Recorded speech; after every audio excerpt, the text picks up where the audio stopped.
Okay, I know you saw the title of this video and you're wondering, how is it possible that driving the Alaskan highway costs you that much?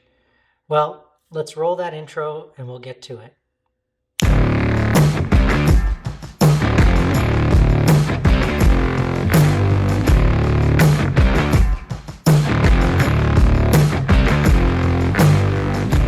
So yeah, going all the way to the Arctic Ocean in Canada and up through Alaska has always been something I've dreamed of doing in the van, but it just, I don't know, it's something I didn't think was actually ever going to come to fruition. Just like there was too many things I think had to fall into place.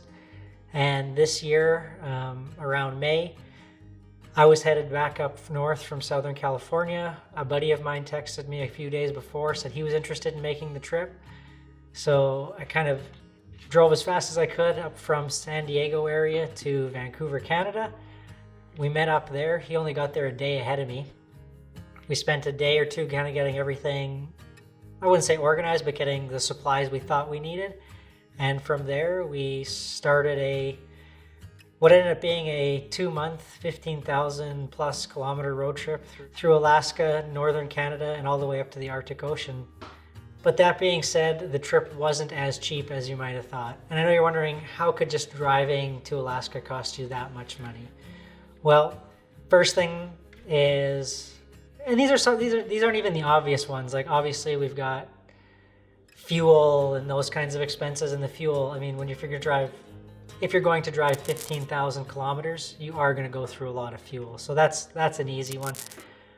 But things such as, well, we did 3,000 kilometers on gravel, and that resulted in item number one that was kind of unexpected was broken windshield. Next item on this list that, actually most of these items are just due to the quality of roads we were on. It was a lot of gravel roads. Like I said, over 3,000 kilometers of gravel road. So item number one we had was the broken windshield.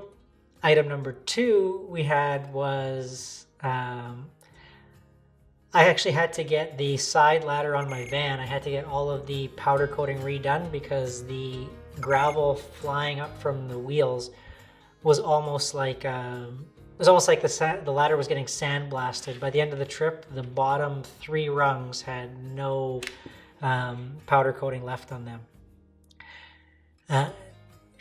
So that's number two. Number three is also to do with rocks. That is, as paint chips on the van. I found that because of the gravel hitting the ladder and ricocheting into the side of the van, it was actually caused a ton of chipping in behind the ladder.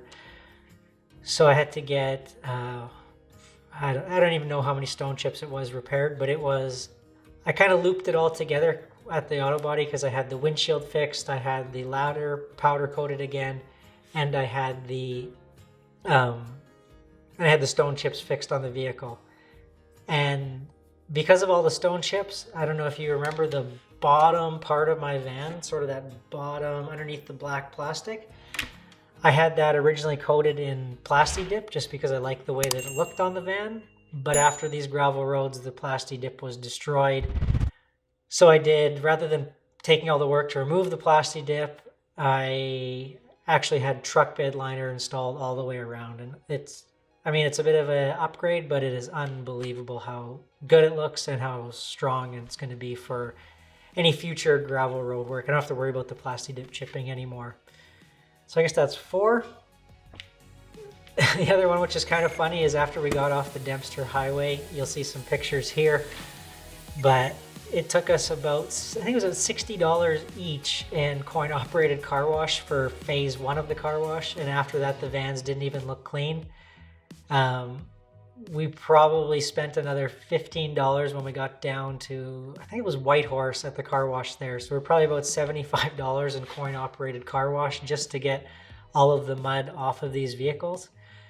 The Dempster Highway, they coat it with some kind of chemical. I don't know exactly what it is. I think it's to help keep dust down, but it sticks to the vehicle and the underside of your vehicle, so it's really hard to get it off.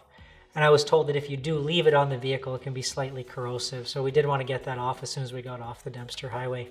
For this trip, I did need to get new tires.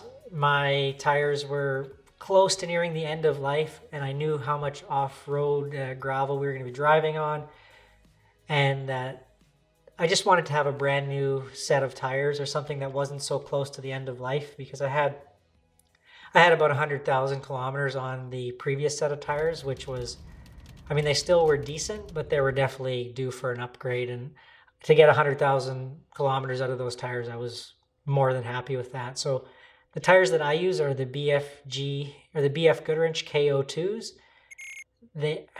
I had the 245 75/16s were my first set, and then I upgraded to the 265 75/16s because I do have the Van Compass lift kit on my van, so I can fit the bigger, a little bit bigger diameter tire and still run chains.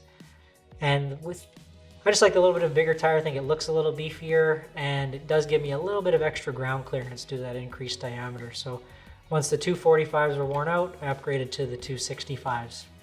And sort of the last thing that, I wouldn't say went wrong, but last thing I had to fix on the van after this trip was I shredded a bunch of the wiring that was underneath the van for all of my tank sensors. That was again due to the gravel roads. Your van is going to take a bit of a beating, so just keep that in mind.